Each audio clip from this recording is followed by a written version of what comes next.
Welcome to another week of your Arkansas football recruiting report. I'm Will McClare. He's Otis Kirk. Otis, big announcement right off the top. Great Grayson Wilson. We actually had him on here a couple weeks ago. Everybody can go back and watch that one. That was a great interview. Quarterback committing to the University of Arkansas. How excited are you about that one? Yeah, that was a good pickup for the Hogs. I thought Grayson would come. I didn't know when, but yeah, he jumped on board yesterday during the spring scrimmage. I won't keep on calling it spring game, red white game, Yeah. but spring scrimmage. My thought during the game was, I wonder how many fans are up in the stands confused about the scoreboard. Yeah, but Sam, I know we put out the memos all week, and I know they're probably, checking social media and watching the press conferences if they're at something like a red white game, but still. Yeah, well, Grayson jumped on board. This is a kid that passed for 1,737 yards and 19 touchdowns. First commit, 84 carries, 530 yards, 7 touchdowns. The big thing with Grayson is he's the second quarterback in like 2 weeks who's committed to Arkansas. Yeah. I think last Sunday KJ committed after we were on the air, and then Grayson this week. Here's the deal: you had Malachi Singleton for 2023. You have TJ Jackson 2024. Now you got Grayson Wilson for 2025.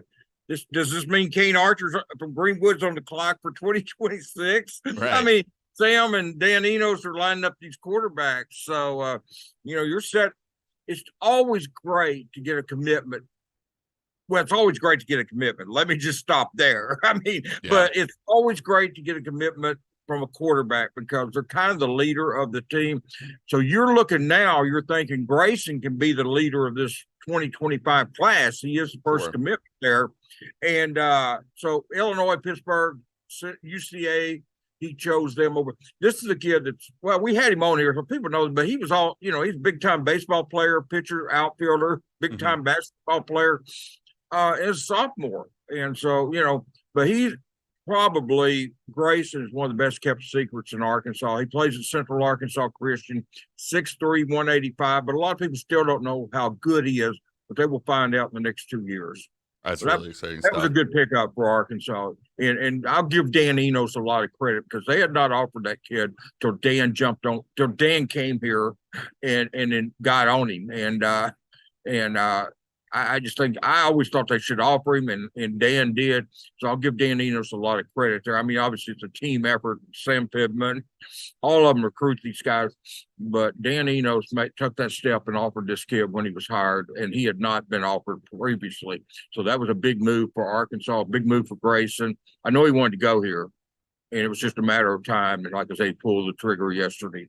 Yeah, I'll tell you, talking to that kid 2 weeks ago, I think it was 2 weeks ago, he seemed like a true Arkansan who was ready to be a Razorback. Yeah, and it was just a matter of time, but it's good because now he's committed. He can start working on other kids in that class. Yes, absolutely. Now let's move on to Tank Booker, defensive tackle who committed earlier this week. Yeah, from Maryland, the University of Maryland. This is a transfer from the portal. The priority here in this, with the scholarships remaining, they wanted 2 defensive tackles. Well, they got one of them. Tank is 6'4", 320. Definitely fits the need of size, And he picked Arkansas. He had a Final 5 of Purdue, South Carolina, Ohio State, and Texas A&M. That's a pretty impressive, folks. I mean, you beat Ohio State, South Carolina, A&M, and Purdue for a kid. You've done something. And there was other schools. That was his Final 5. Arkansas was the 5th. In 13 games last year, Tank had, his name is Anthony, but I mean Anthony Booker Jr., but his nickname is Tank, and we call Poo and not Chris.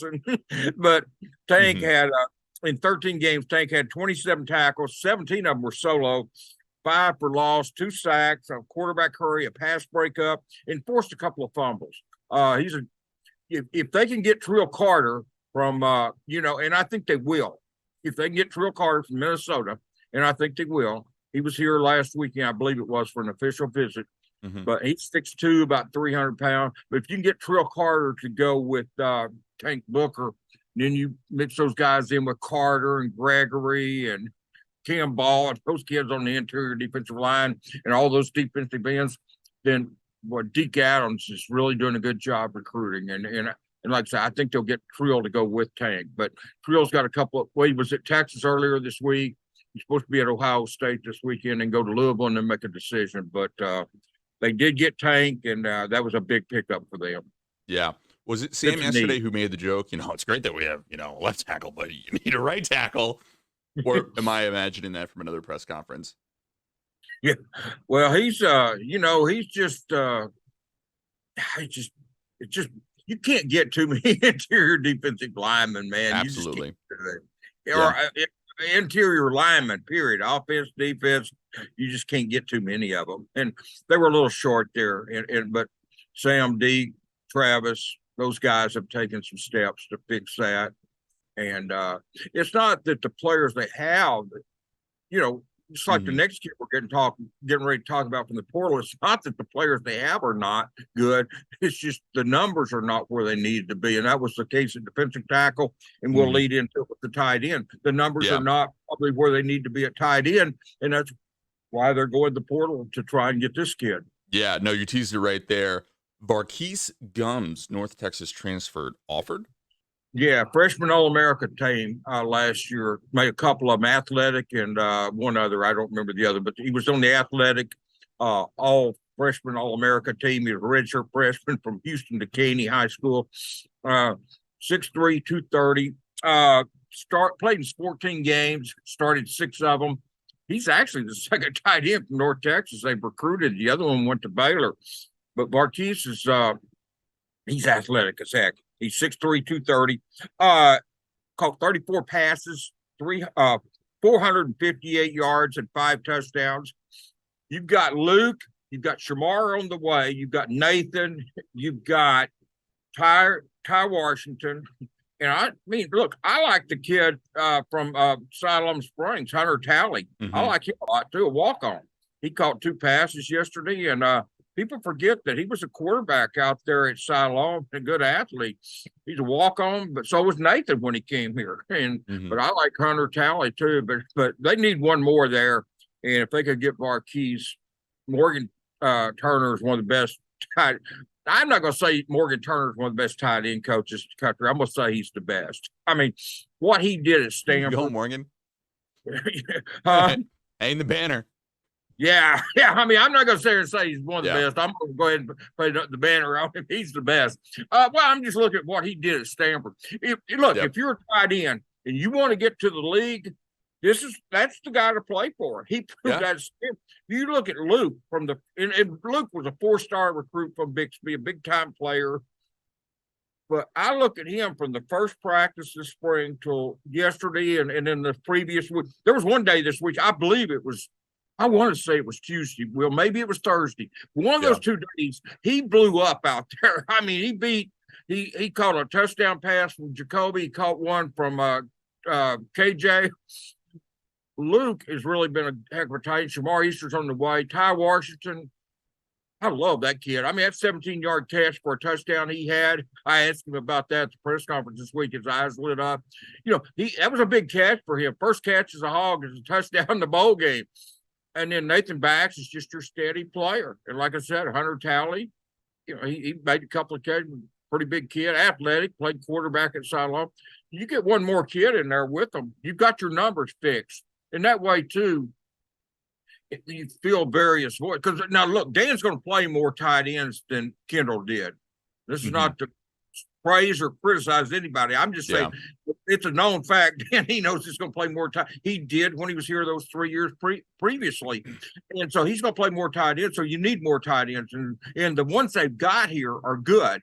They just need one more for numbers-wise. It's like I talked about the defensive tackles. There's not a thing wrong with Carter or Gregory or Ball, those guys, but you need more numbers there.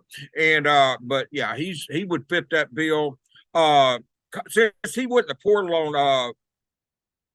portal in recently, I believe it was in March, late March, when Varquise went in the portal. He's picked up offers from Colorado, Utah, California, and West Virginia, and of course the Hogs. Yeah. And so those are some schools, but he's from Houston, and Arkansas is by far the closest place to Houston. There you go. So, maybe they can have good luck with him. I know one thing: if I'm a tight end and I want to get to the league, this is where I come because of Morgan Turner and just Dan and Dan Eater. Because you're going to get the ball here. You're not going to be just a glorified offensive lineman blocker. You're going to get the ball here if you're a tight end. Yeah, and that's credit to Dan. Yeah, and I would say Morgan Turner pretty praise easy. Dan Eno's day, man. Right? I'm giving credit for Grayson and giving, but no, I mean, I'm just stating facts. I mean, you put the tight end out there on a smaller defensive back, it's a mismatch. I was in Tennessee years ago, and Lawrence Richardson's a very good defensive back, but they ran down towards the goal with Jason Witten. It was a mismatch. I mean, Tennessee scored a touchdown. Witten is huge, man. And Lawrence is not that big. It was a mismatch size-wise. And that's why I don't when Dan was here, they played Mississippi State and Dak Prescott. And Jeremy Sprinkle and Hudson Henry. Well, Hunter Henry, Hunter Henry and Jeremy Sprinkle. God, I knew what you meant. There for a minute. But Hunter Henry and Jeremy Sprinkle caught 5 touchdown passes. Brendan Allen threw 7 that night. And Mark, if you're watching this, please don't name the name. If you have another kid, don't name him HHH. Hayden, Hunter, Hudson. But anyway, Hunter and Jeremy caught 5 of the 7 touchdown passes that night, and from Brandon and. So that's what I'm saying. Dan will use the tight end, and then Morgan Turner can really coach them up. So it's a good combination. I like the combination they have at tight end now. Oh, absolutely. I think everybody's very excited to see how this coaching staff works everything out. Last name we have on our list, Braylon Russell, running back. What do we know about him? Yeah, I'll try to walk and chew bubblegum when I talk about him and not stumble through the Hunter Hudson deal. I'm just impressed with myself for getting Varquise down. Yeah, I'm guessing as far as he's got. Braylon Russell, there's no doubt about this kid. He's 6'2", 230, and he's a man. And he announced his top 5 this week. It's down. He used to be committed to Arkansas, but he withdrew that committed pretty early, and he wanted to think about it. And that's understandable. The kid's a good kid, great football player. Not good. He's a great football player. He was at Lakeside, Hot Springs Lakeside, when he committed to Arkansas. Now he's at Benton High School. But anyway, and he had about 1,643 yards, 26 touchdowns, and then caught a touchdown pass as well this season. But he narrowed it to Arkansas, Tennessee, South Carolina, Baylor, and Texas A&M. And I really think, he's got a bunch all over. I really think this is going to come down to Arkansas and Tennessee. Okay. He was here yesterday at the game, or at the scrimmage. Sorry. He was here at the spring scrimmage. So we're Charlie Collins, Courtney Crutchfield. I mean, there was a bunch of good players here yesterday. Well, I know we don't have time to talk about everybody. Well, we don't have time to talk about everybody, but there were a lot of kids there. Yeah, I mean, those sidelines were packed. I don't want to say it was a free-for-all because I appreciate the access that we got. So, Kyle, thank you. But, I mean, it was a billion cameras and then a billion kids with lanyards. I'm just trying to figure out who's who. Yeah. But, boy, did anybody catch your eye yesterday? Well, I didn't go down the sidelines, but, I mean, Fletcher Westfall, Cody Taylor, our buddy Greenwood, put a picture out there with Cody Taylor, Kobe Branham, and Fletcher Westfall. Yeah. You talk about 3. Listen, Cody is 6'3", 280 in the 9th grade. And he looked tiny compared to those guys. Wait, how heavy? 6'3", How heavy? 6'3", 280 in the 9th grade. Cody Taylor. Standing next to Kobe Branham. By the way, he was named after Kobe Bryant, by the way. Will. I know you're a Celtics fan, but I've got to throw that in there. Kobe Branham was named after Kobe Bryant. Kobe is 6'6", 320 from Portsmouth Southside. And then Fletcher Westfall from Leesburg, Virginia. About 6'8.5", 1,000,000 pounds. I mean, he's a huge kid. I saw him. I was coming up Razorback Road after I finished my story yesterday. I gave a reporter a ride to his car in Lot 56, and I was coming back up, and I saw Fletcher getting in his car there at one of the parking lots at the U of A. That's a huge kid. I mean, 6'8.5", from Virginia. He was here yesterday, an offensive tackle. All 3 of those kids, Cody Taylor, Branham, and Fletcher, Westfall are all offensive linemen. And by the way, I will say this on Kobe Branham in all seriousness. I always make a lot about his name because I'm a fanatic with the Lakers. No, we know. But that goes without saying. Everybody knows I'm a geek, man. But listen, this kid's getting ready to make a decision pretty soon. And he's going to narrow down a list, make a list of narrowing down schools, and then expect a decision pretty soon on Kobe Branham. And I think it's looking good for Arkansas. I don't think it's a lot necessarily. Sure. But I do think it looks really good for the Hogs there.